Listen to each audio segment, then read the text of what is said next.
আজকে সম্পূর্ণরূপে দুটো বিষয় নিয়ে কথা বলতে বসেছি। আর ভাবলাম যে অনেক তো কমেডির ছলে ভিডিও হয়, অবশ্যই হবে, আরও হবে। কারণ ওটা যখন তোমরা পছন্দ করছো, ভালোবাসছো, আর আমি নিজে এনজয় করছি, তো আমি সেই ওয়েতে গিয়ে ভিডিও করব। এখন যে ভিডিওটা করতে বসেছি, কিছু কথা আমার আমার বলার আছে, তো আমি ভাবলাম যে আমার দিক থেকে আমি বলি। দেখো, আমার বাবা একটা কথা বরাবর বলেন, সেটা হচ্ছে পরকে কিছু বলার আগে আমাকে আগে ঘর শাসন করতে হবে। ঘর যদি ঠিক না রাখতে পারি, আমি পরকে শাসন করাটা সেটা সেই খিল্লির মতন বিষয়টা হয়ে যায়, তাই না? যে আগে আমি ঘর শাসন করব, তো আমি ঘর শাসন যদি করতে বসি, ঘর শাসনের মধ্যে সেই লোকগুলো পড়ে যে লোকগুলোকে আমি পছন্দ করি। ওয়াইটিতে কাজ করছি যখন, মানে ওয়াইটিটা আমার একটা ঘর, আর এই ঘরটাতে আমি যখন কাজ করতে এসেছি বা বসবাস করছি, কাজের সূত্রেই হোক, যে সূত্রে হোক, এর প্রত্যেকটা সদস্য ফ্যামিলি মেম্বারের মতন। তো সেই ফ্যামিলির মেম্বারের মধ্যেও কিন্তু কিছু প্রিয় সদস্য থাকে, তো বা পছন্দের সদস্য থাকে।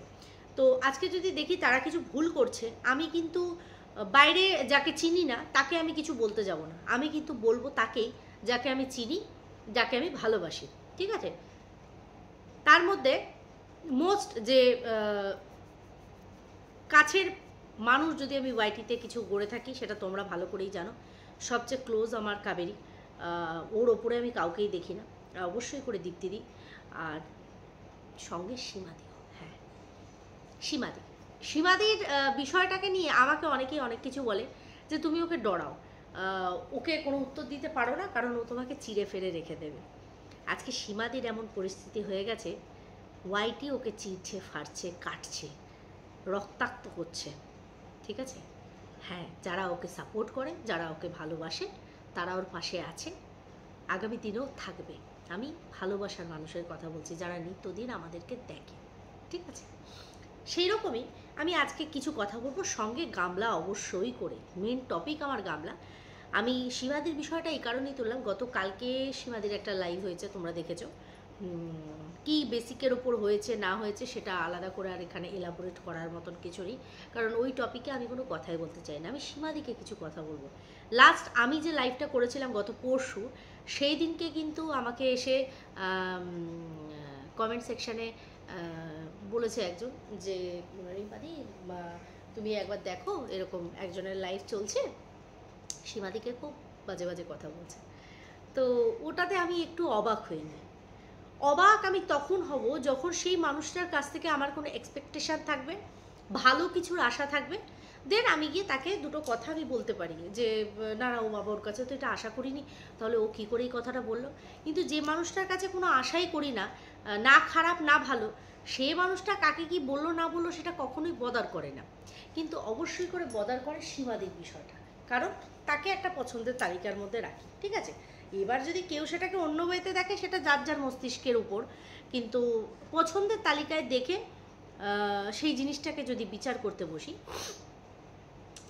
যে আজকে সীমাদির এই যে চোখের জলটা পড়ছে, এই যে উনি লাইভে যে কালকে হাউ হাউ করে কাঁদছিলেন, অনেকেই আমাকে পার্সোনালি ফোন করেছে যারা কিনা সীমাদির লাইভ দেখে না, বাট সীমাদির ওপর একটু হলেও মানে দয়া মায়া রয়েছে, বা আরেকটা দিক দিয়ে বলো যে মনুষ্যত্বের খাতিরে আমাকে পার্সোনালি ফোন করে অনেকেই জিজ্ঞাসা করে যে রিম্পা কী হয়েছে, মানে সীমাদি এইভাবে কাঁদছে কেন। আমি বললাম কারণটা। কিন্তু আজকে সীমাদি এই যে চোখের জলটা ফেলছে, অনেকেরই অনেক রকম ধারণা, কোথাও সংসার ভেঙেছে, অন্যকে কাঁদিয়েছে, তাই আজকে ওকে কাঁদতে হচ্ছে। দেখো, কর্মফলের বিচার আমরা মানুষ, আমরা করার কেউ না।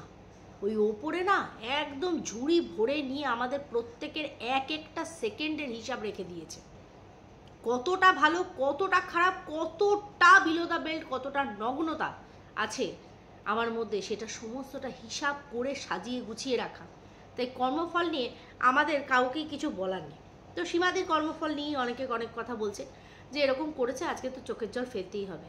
হ্যাঁ, ঠিক আছে, ঠিক আছে, সীমাদির অবশ্যই দোষ, সীমাদিরই দোষ আমি বলবো। মানুষ চিনতে প্রতি মুহূর্তে, প্রতি পদে মুখ থুবড়ে পড়েছ, তারপরেও তুমি চিনে ওঠোনি, এটা তোমার ব্যর্থতা। এটার জন্য আমি অন্য কাউকে দায়ী করব না। তুমি মানুষকে অল্পে বিশ্বাস করেছো, তুমি ভেবেছো তুমি খোলা মনে যেটা বলে দিচ্ছ সামনের মানুষটাও সেটা। আজকে এই কথাগুলো কেন বলছি বলো তো? আমি নিজে এরকম কাজে আমি নিজে ঘা খেয়ে ভুক্তভোগী। আমি মনে করতাম যে আমি যেরকম সামনের মানুষটার সাথে সেইভাবে মিশলে পরেই হয়তো সামনের মানুষটাও মানে আমার মতনই, মানে সমস্ত জিনিসটাকে খুব সরলভাবে নেবে। কিন্তু মানুষের ভেতরে যে এতটা জটিলতা, এতটা নগ্নতা রয়েছে, সেটা সত্যি আমার ধারণায় ছিল না। সেই কারণে আজকে আমি এই জায়গাটা বুঝতে পারি যে সেইগুলো যেমন আমার ভুল ছিল, আমি সেটা অকপটে স্বীকার করি যে এরকম ভুল আমিও করেছি। আজকে সীমাদিকেও আমি বলতে বাধ্য হচ্ছি যে সে কিন্তু এরকম ভুল বারবার করেছে, লাগাতার করে গেছে। ভুল জায়গায় ইমোশনকে মানে ওয়েস্ট করেছে ভুল জায়গায়। দেখো, ওয়াইটিতে টিকে থাকার জন্য সবার কোনো না কোনো টেকনিক দরকার, ঠিক আছে, যাতে ভিউয়ার্সদের ধরে রাখতে পারে, নিজের জায়গাটা ওয়াইটিতে টিকিয়ে রাখতে পারে। এটার জন্য কিন্তু জানপড়নায় সবাই চেষ্টা করে, আর এটার মধ্যে আমি কোনো ভুল দেখি না, যদি সেই রাস্তাটার মধ্যে কোনো রকম নোংরামি না থাকে। বুঝতে পারছি? আজকে সীমাদিও সেই জিনিসটা হয়তো করেছে, সেটা ভুলের খাতায় কখনোই হতে পারে না, কখনো ভুলের খাতায় হতে পারে না, যেটা অন্যায়। এটা নিজের চ্যানেলকে বাঁচিয়ে রাখার জন্য, নিজের প্রোগ্রেসটাকে আরও প্রোগ্রেসটা করার জন্য এই কাজের জায়গায় মানুষ এই কাজগুলো করবেই, এটা ফ্যাক্ট, এটা নিয়ে কোনো কিছু বলার নেই। কিন্তু এই যে কাজগুলোর জন্য বিগত 1 থেকে 1.5 বছর আগে আমি একটা ভিডিও করেছিলাম, এই কথাটা আমি বারবার বলছি, আজও সেই ভিডিওটা আমার চ্যানেলে অ্যাক্টিভ আছে। সেই ভিডিওটাতে আমি চিৎকার করে করে বলেছি যে সীমাদি, এবার থেমে যাও, এবার থেমে যাও। আমার ওই থেমে যাওয়া কথাটার পিছনের অর্থটা আজকের দিনে দাঁড়িয়ে সীমাদিকে যেগুলো ফেস করতে হচ্ছে, যাতে সেগুলো এতটা পরিমাণে ফেস করতে না হতো, সেটাতে কিন্তু আমি বাধা দিয়েছিলাম আর খুব খারাপ হয়েছিলাম। সীমাদি আমার উপর খুব চটে গেছিল যে হ্যাঁ, তুই এইসব নিয়ে বেশি বকিস না, হ্যানা করিস না, ত্যানা করিস না। আমার কথাটাকে তোয়াক্কায় ধরেনি। আরেকটা কথা কি জানো তো, মানুষ চোখের জল তার কথাতেই কষ্ট পেয়ে বার করে যাকে সত্যি মন থেকে কোথাও না কোথাও ভালোবেসে থাকে। আল ফাল লোকে কে কি বললো আমার নামে, সবেতে আমার চোখে জল আসবে না, কারণ ওরা ম্যাটারই করে না আমার লাইফে, ওদেরকে চিনি না, জানি না। কিন্তু কালকে শিবাদির চোখ থেকে জল পড়েছে, দুটো নিজের রাগের মাথায় কথা বললেও শেষে কিন্তু সে হাউ হাউ করে কেঁদেছে, কারণ কষ্ট পেয়েছে। এই কষ্টটা সেদিনও পেয়েছিল যেদিনকে নিজের দিদির জন্য এই পাতানো দিদিকে দুটো কথা শোনানো হয়েছিল, পেয়েছিল কষ্ট। এই কষ্টটা ওর প্রাপ্য, সীমাদির প্রাপ্য। বুঝতে পেরেছে মানুষ, এটা তার প্রাপ্য। অতি সহজে মানুষকে বিশ্বাস করা, নিজের সংসারকে বাদ রেখে সে অন্যের সংসারে কোথায় কি হচ্ছে না হচ্ছে কোনো দরকার ছিল না, কোনো দরকার ছিল না। আরে নিজের ভাই নিজের বোন এরাই আপন হতে পারে না, আর এখানে অন্যের ভাই অন্যের বোন তারা কি করে আপন হবে? অন্যের মা বাবা নিজের মা বাবা কি করে হবে? সেই ইমোশন দিয়ে চেষ্টা করেছে। সে ভেবেছে আমার মা নেই, ওখানে গিয়ে আমি মাতৃত্ব মানে মা পাবো, আমার বাবা নেই ঠিক মতো, আমি আমার বাবাকে পাবো, আমার ভাই নেই আমি ভাই পাবো। অতিরিক্ত বেশি অধিকার জমিয়ে ফেলেছে, ভুল করেছে, অন্যায় করেছে, তার মাসুল আজকের দিনে দাঁড়িয়ে তাকে গুনতে হচ্ছে। আর পড়ে রইল সংসার ভাঙা। কেউ কখনো কারোর সংসার ভাঙতে পারে না যতক্ষণ না সেই দুটো মানুষের মনের মিল থাকে। যখনই ফাটল আগে থেকেই থাকবে, ওর মধ্যে মানুষের চির ধরাতে বেশিক্ষণ, মানে চির ধরে আছে সেটা ভেঙে টুকরো হতে বেশিক্ষণ তো লাগবে না। যদি বলে এরা ভাঙার চেষ্টা করেছে, তাহলে এত ভালোবাসার মানুষ তারা জোড়ার চেষ্টা করেনি কেন, জুড়তে পারেনি কেন, যে একটা মানুষের ভাঙনে ভেঙে গেল আর এতগুলো মানুষের ভালোবাসায় সেটা জুড়ল না? কারণ সেই সম্পর্কটা এমনি খোকলা ছিল। ঠিক যেমন এই সীমাদি আর সীমাদির ভাইয়ের সম্পর্কটা খোকলা সম্পর্ক, না আছে ভালোবাসা, না আছে সম্মান। নিজের লোক আপন হয় না, অন্যের কাছে আমি আপনত্ব খুঁজতে যাব কেন? আর তাও আবার এই ওয়াইটির বাজারে। ওয়াইটি প্রতি মুহূর্তে শিখিয়ে দিয়েছে স্বার্থ নিয়ে তোমাকে চলতে হবে, নিজেরটাই শুধু ভাবতে হবে, অন্যেরটা ভাবলে চলবে না। কারণ ওই সেকেন্ডে সেকেন্ডে পাহাড়ে যেরকম ওয়েদার চেঞ্জ হয়, ঠিক সেরকম ওয়াইটির ওয়েদার চেঞ্জ হয়। আজকে যে তোমাকে মিষ্টি মুখে নাম ধরে ডাকছে, কালকে পান থেকে তোমার চুনটুকু খসবে, সে তোমাকে গালি মন্দ দিয়ে তোমার গোষ্ঠী উদ্ধার করে দিতে দুবার চিন্তা করবে না। এটা আমাদের স্বচক্ষে দেখা। ওই জন্য ভাই আমি কারোর ধারে কাছে নেই, আমার কোনো লেনা দেনায় নেই কি কি করলো না করলো, শুধুমাত্র ভিডিওর ওপর ফোকাস করে যেটাকে আমি কন্টেন্ট মনে করব, যদি দেখি ভিডিওতে সে কিছু বক্তব্য রাখছে যেটা ভুল বা নাটক, সেটাকেই শুধুমাত্র পজিটিভ ওয়েতে জনগণের সামনে প্রেজেন্ট করব, যেটা আমি করে যাচ্ছি। বাকি কে কার লাইফে কি করলো না করলো একদম ফারাক পড়ে না, আমার তো অন্তত পড়ে না। যাই হোক, তার আগে বলি welcome back to my channel. কেমন আছো তোমরা সবাই? আশা করি সবাই ভালো আছো, আমিও ভালো আছি। দিনের ফার্স্ট ভিডিও আর অবশ্যই করে ইম্পর্টেন্ট ভিডিও। কভি হাসনা है कभी रोना है, जीवन सुख दुख का संगम है। জীবন যুদ্ধ অনেক বড়, খারাপ লাগে, গামলাকে দেখে সত্যিই খারাপ লাগে, কিন্তু উল্টো দিকে যখন ফুটফুটে ছোট্ট বাচ্চাটার কথা ভাবি না, তখনও খারাপ লাগে। মা থাকতেও আজকে সে মা হারা। মা ভালো করেই জানতো যে তার যে জীবনটা হতে চলেছে সেখানে এই বাচ্চাটার ভার সে বহন করতে পারবে না, তাই সে গা থেকে ঝেড়ে ফেলে দিয়েছে। কি জীবন কাটাচ্ছে তোমরা একবার ভেবে দেখো তো। এটা জীবন? কার বাড়িতে আছে, কারা এরা, আমি কোনোভাবে লিঙ্ক আপ করতে পারছি না। কিরকম পিসি, কি না কি, ওর সাথে সোজা মুখ কেউ কথা পর্যন্ত বলে না, যতটুকু একান্ত না বললে নয় ততটুকু। সে ওর দিদি হোক ওর পিসি হোক, পিসির তো মুখ থেকে আওয়াজই বেরোয় না। আর দিদি ক্যামেরা দেখলে মুখ অন্যদিকে ঘুরিয়ে রাখে, ক্যামেরার দিকে মুখ ঘোরাই না। এগুলো অপমান, তার মধ্যে এগুলো ব্লগ। ওর বেঁচে থাকার জন্য তো মেইন যে জিনিসটা দরকার সেটা হচ্ছে পয়সা, আর সেটা কোথা থেকে আসবে? এই ব্লগ চ্যানেল থেকে। তার মানে আমার সোর্স অফ ইনকাম এই ব্লগিংটা। আজকে এই ব্লগিংটার কি দশা করেছে তোমরা একবার ভাবো তো।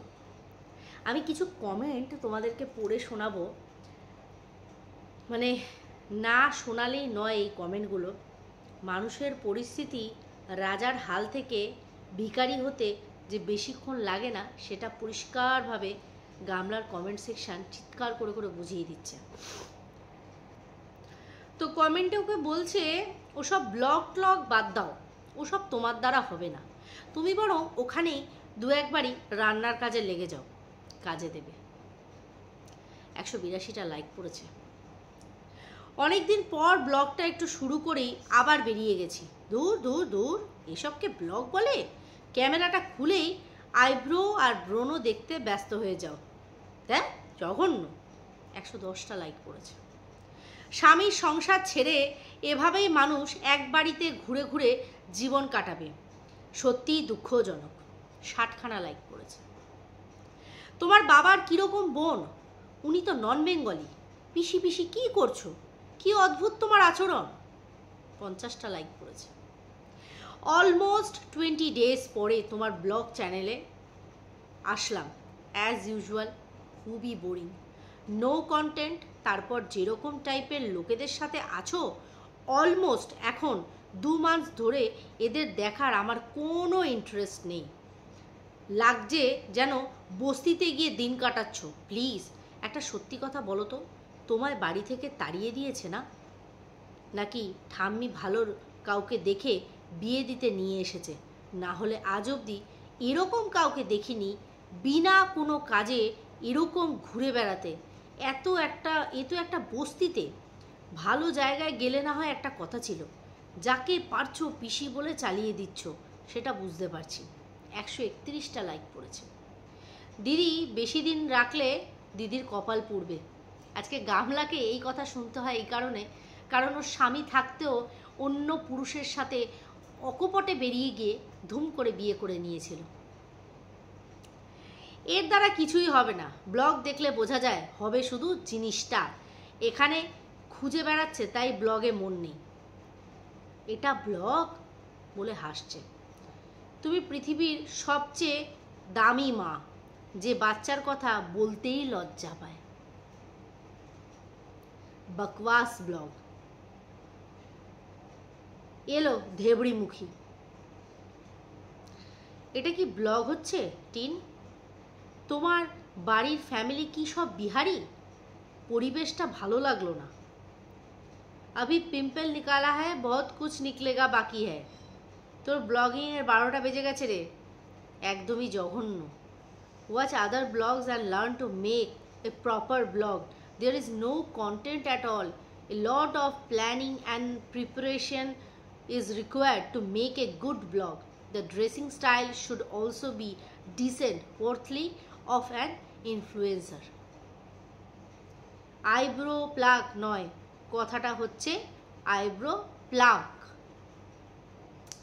এত বোরিং ব্লগ যে ভাবলাম এরপর নিশ্চয়ই ভালো কিছু আছে। এই করে পুরো ব্লগটা দেখতে গিয়ে মাথা ব্যথা ধরে গেল। হুস, অসহ্য। তুমি আগে কনফিউজ ছিলে, এখন তোমার ব্লগের কোনো সেন্সই নেই।